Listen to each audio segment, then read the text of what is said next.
guys wanted me to order a 5-inch exhaust from a company called Speed Lab, I think, in which, first of all, the presentation is kind of curious to see if anything's damaged. This is not the best packaging.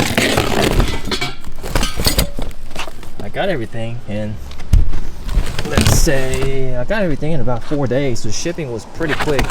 It shipped from California. Everything's here. Nothing seems to be damaged, but the box itself was a little bit disappointing to see.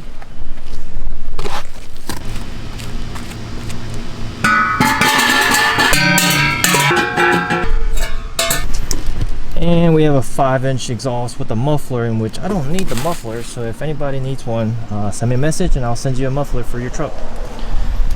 But here it is, the 5-inch exhaust. Here's the neck. This one seems to be in better, I guess, construction than the one I had. It gives you less room for cracking. Let's take a look at the one that cracked.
So now for some in-cab noise for those of you guys that want to get this turbo, and you may already have a 5-inch exhaust, and you may already have a muffler, or you're looking at getting a 5-inch exhaust and you're not sure if you want to get a muffler or not. As you guys know, I accidentally ordered this exhaust kit with the muffler. I didn't think I did until I went back and looked at my orders, and yeah, it turns out I just clicked the wrong button and got a muffler. So lucky for you guys, that mistake is going to allow me to make you guys 2 different types of videos of this 9-blade. One in which with the muffler, and the next video whenever I get the delete pipe, show you guys like the pure 9-blade sound without anything muffling it. But even with the muffler, this 9-blade is completely wicked. Can you guys hear that?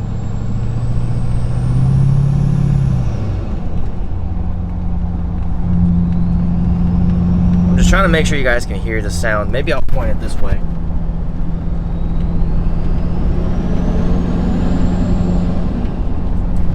And then actually, because I have the HSP piping with the HSP intake, I can really hear the intake sucking in a lot of the air. It sounds really, how do I say, it sounds really hollow. I did have to remove, I mean, do you hear that?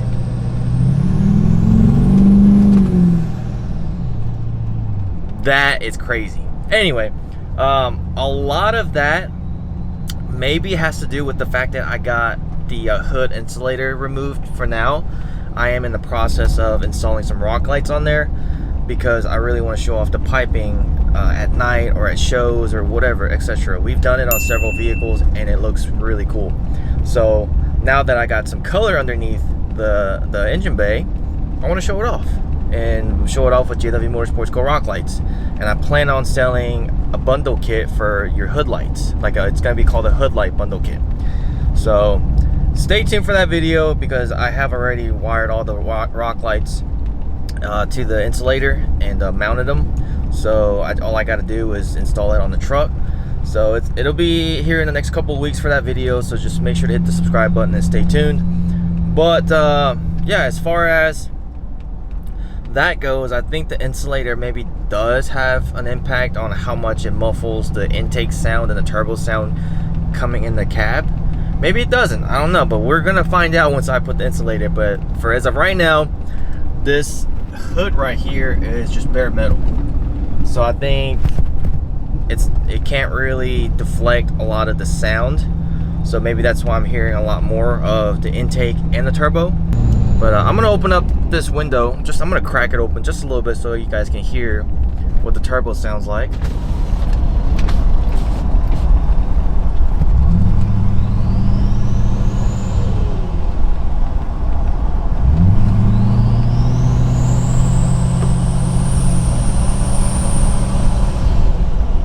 I mean, that still sounds freaking wicked. Oh my god.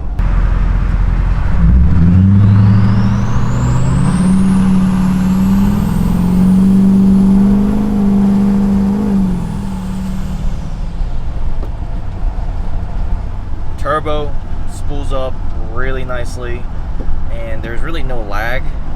You would expect for a 64mm, which is a slightly bigger turbo. A lot of you guys wanted to know if it has any kind of lag. No, it actually drives like a stock Charger, if anything better. The boost, the amount of boost that it builds up and how quickly it builds is, oh my god, just listen to that. But anyway, it builds boost really quickly, and once the boost builds, the truck takes off. So it's been really fun to drive.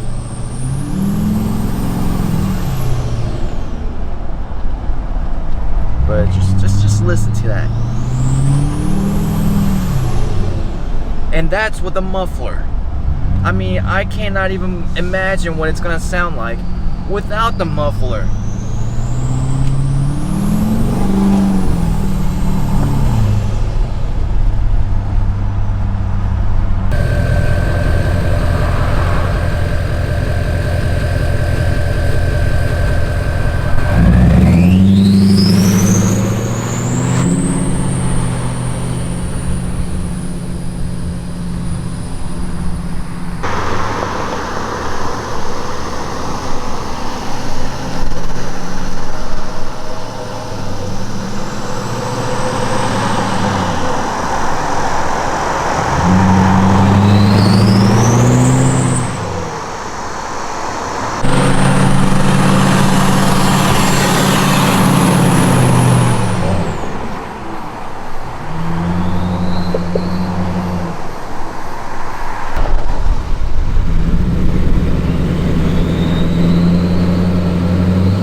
Wendell, I'm gonna give you that shout out that I never gave you. So this is Wendell from Mason's Garage, the best alignment shop in the CSRA area. So if you're in Augusta, you need alignment done, come over here. Unless you have a squatted truck, because you really can't do alignment on squatted trucks. And we do not want to waste his talent and his time trying to figure out how to make a squatted truck work. So if you have a nice leveled out truck or a stock truck that needs an alignment, bring it over here. Alex's squatted truck's been aligned here a couple of times though. But about 3 or 4 times in 3 months. Right. But now you're leveled, so it should be easier to get it. I can see while I drive. But yeah, the reason why Devin's here today is because he got his whole 4.5-inch BDS lift powder coated by this guy. Illusion Cherry. Illusion Cherry and Heavy Silver. No, I got his caster perfect. Nice. I mean, his camber's perfect. His caster's still a little bit off, but let's adjust the other side. Because here's the thing, if toe is off really, really bad, that impacts caster. So if I get them this close, I'll pause until I see what toe might do with it. Alright, so we're gonna... He knows his stuff. I mean, Oh yeah. My truck is straight as an arrow. Whoop. So regardless if you buy an aftermarket one, they're already going to be coated. Yeah. And it comes with a ball joint, so you got to press it out and toss it anyways. Toss the ball joint? Because you're not going to want to press it out and press it back in, would you? I don't know. I'd rather put a new one in. If you're gonna press it out? Well, because you got to if you're going to powder it. Yeah, but if you're gonna press it out, you gotta put a new ball joint in it? I've never pressed one out just to put it back in. I always put a new one in, so I don't know. So I've never had to buy a control arm that this has all the bushings in it. Yeah. When I bought mine, it didn't have anything in them, but all the ones available for your truck have pre-installed. Right. How do I delete, like, accidentally hit the button? So I want to delete this one and this one. Trying to teach old Devin how to Instagram here. Discard is so impatient. There we go. I figured it out all by myself. he's a big boy now. Yeah, Devin's actually trying to use social media now, trying to connect with the world. He's coming out of his deer stand. He posts a reel quicker than I can post a picture. Trying to hit that 1,000 follower mark. Trying, man. So yeah, I'll put his Instagram right here if you guys want to follow him. If you don't, that's fine. But if you do, that's fine too. He gonna pass me pretty quick. You think so? I'm only like 45. 4,500? Devin's at like 200 right now. Yeah, I'm at 200. I got more Facebook friends than that. Right? I probably got like 50 Facebook friends. Like, people are like, "Do you know so and so?" I'm like, "Never heard of him." You're friends follow with my Facebook. You're friends with everybody on Facebook, It was middle school and high school. especially cute girls. Every time I see a decent looking girl on Facebook, Alex Daly, mutual friend. It was Tinder back in 2010. Pre-Tinder era. Because I'd be like, "Hey Alex, do you know this chick?" And he goes, "No." I'm like, "But you're friends with her on Facebook." That's my old BDS lift from my first LML. Say it again, I'm sorry, I'm listening to music over No, I'm here. just saying, no, that's my first BDS. That's my old BDS lift from my first truck. In hindsight, I should have kept it. Leave him alone. The creator is creating. I'm trying to create, man. I'm trying to be like you. Oh yeah, he's. I'm trying to be like you. It just takes me a little bit longer. We got the influencer over here. So I'm not wearing these scrubs at this vet no more. I'm done. I'm trying to make that money like you do, man. Yeah, I really should have kept that lift because that's the height I want to go with now. But it was sitting in my garage for like 3 years, and then finally one day I sold it, and then next thing I know, I kind of need this lift back. So now that you got it powdered perfectly for me, I should have just taken it. All right, Devin, this is what we got. You're maxed out on the adjustment on the rear. When you adjust the rear, these two move towards each other. Well, if you've done alignment, you know what you adjust the front. It's called stack and drag. So we've stacked them as much as we can. All right. Now I can drag it and get your camber more positive here. Yeah, just drag it. But it's going to, then these two are going to get further apart. You're okay. If crosscaster gets somewhere around 1.5 degrees apart, the truck's gonna want to pull to the side with the least amount of caster. Okay. So if it was me, I would move that over because that's gonna cause. Do what you would do to wear. your truck. Okay. You got to. Because that's what I would do. So when I did the alignment before, I just went all the way over. I don't pay any attention to this. I'm watching this. This is the numbers that count. Oh, okay. Because So- I was told different. So. With upper control arms like this on a GM vehicle, it's called stack and drag. You adjust the back ones, you're gonna stack these two. They're gonna come towards each other. Then when you get to the front, you adjust the front and they're gonna move together this way. Okay. Of course, negative camber causes inside tire wear. Yeah, I would much rather my camber be correct than my caster be correct. And then when you get cross camber, cross caster, a degree and a half more apart, then that's when your vehicle's going to want. Oh, yes, sir. Positive camber, negative caster. There you go. Looks like your GPA. Yeah. You're right. Hey, you made that one, Clyde. I hate adjusting these things because I don't want to scratch the guy's bars. You can scratch it.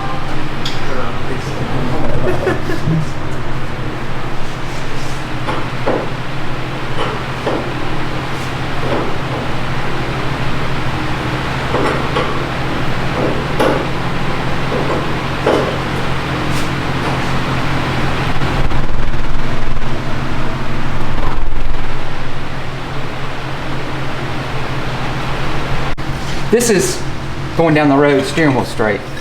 This is tire wear here. Forget about where these are right now because we're not adjusting. We're just looking to see how bad we are. And we're ugly. Because no matter where steer head is, essentially total toe is going to be there. So let's restart this. We got our steering wheel level. And that's where we... Now keep in mind, we did a lot of adjustments on the front. Oh, yeah. So you could have come in here and it could have been in fairly good shape. Right. But again, it's that big geometry puzzle. We Yeah. muck with everything. Devin said red because go dogs. Hell yeah, baby. Go down here. Hell yeah. We're a house divided. I graduated from Carolina. My wife graduated from Georgia.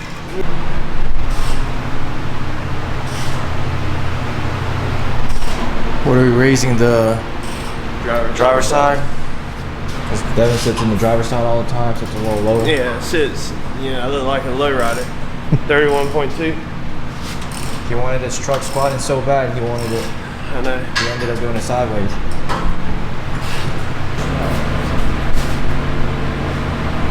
I see that.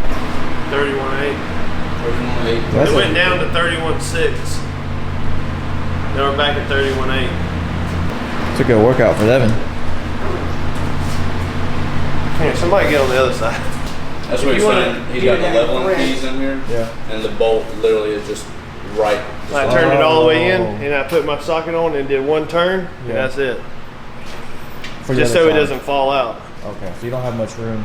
No, I don't have any only room to let go adjustment is down. just to go up. On this side.